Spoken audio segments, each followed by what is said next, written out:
हे guys, welcome to my mini blog. ह्या व्हिडिओमध्ये माझ्यासोबत काहीतरी खूपच स्पेशल थिंग झाली आहे. पहिलं तुम्ही ही व्हिडिओ पहा. तुम्ही बघू शकता माझे रिॲक्शन काय होते. तर माझ्यासोबत झालं होतं हे की मी राजकुमारला अशीच एक रील पाठवली होती व्हायरल आईस्क्रीम केकची, आणि त्यांनी खरंच माझ्यासाठी ती आणली आणि मला सरप्राईज दिलं.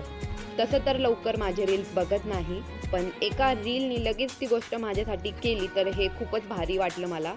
तर पटापटा मी ते बॉक्स उघडलं आणि खूपच टेस्टी केक होतं गाईज. तर चलो, मी पण म्हणाले की आज काहीतरी स्पेशल बनवू, आणि आम्ही डिसाईड केलं की पावभाजी बनवूयात.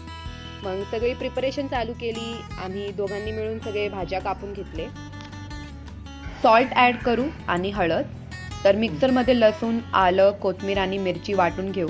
शिजवून घेतलेल्या भाज्या मॅश करू, आणि पावभाजीला जर चांगलं कलर आणायचं असेल तर थोडं बीटरूट ॲड केलं तर मस्त कलर येतो. तेल गरम करू, त्यातच बटर ॲड करून रेडी केलेला पेस्ट आणि जिरा फ्राय करू. आता कांदा टाकून गोल्डन ब्राऊन करून घेऊ. मग टोमॅटो आणि ढोबळी ॲड करून त्यातच चिमूटभर गरम मसाला टाकायचं. चांगलं फ्राय करून घ्यायचं. गरम मसाला आधी टाकायचं, मग बाकीचे मसाले ॲड करायचे. पावभाजी मसाला आणि मीठ टाकू. मसाले छान फ्राय झाले की मॅश केलेले भाज्या ॲड करून शिजवून घेऊ. अँड लास्ट कोथिंबीरनी गार्निश करू and pav bhaji is ready. Trust me guys, खूपच टेस्टी झाली पावभाजी.